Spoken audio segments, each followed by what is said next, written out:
Dengan tumbangnya sebuah pohon besar, lapisan kanopi yang sebelumnya lebat, menghadapi periode kosong yang singkat.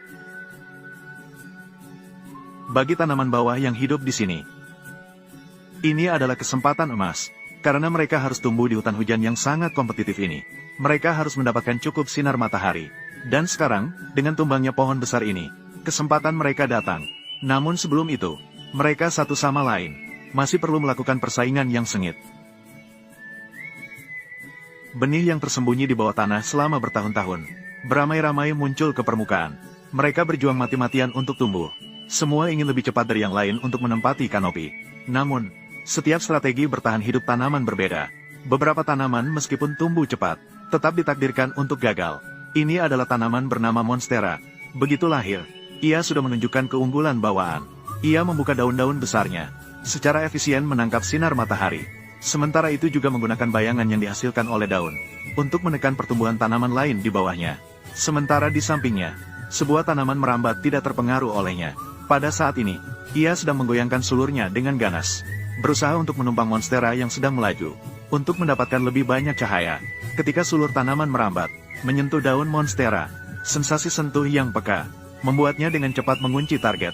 Selain itu, untuk mencegah dirinya jatuh saat memanjat, ia juga akan menggunakan sulurnya, mengikat simpul mati pada daun.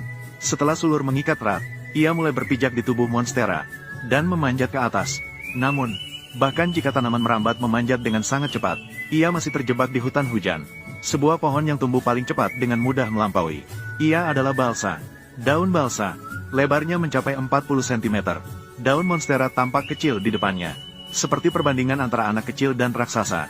Saat daun balsa bertumpuk satu sama lain, daun raksasa, seperti sebuah payung besar, dengan kejam merampas sinar matahari dari tanaman lain. Namun saat ini, balsa masih jauh untuk meraih kemenangan.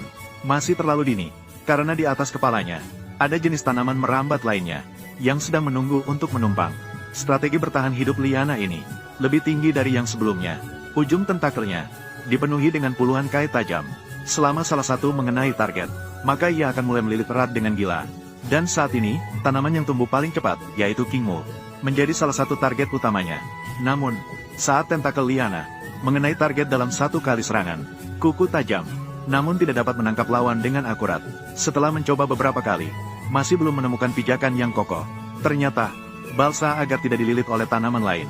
Di permukaan daun, tumbuh dipenuhi dengan bulu halus yang rapat. Bulu ini sangat lembut, bahkan jika terkena kuku tajam, ia masih bisa dengan mudah menghindari serangan.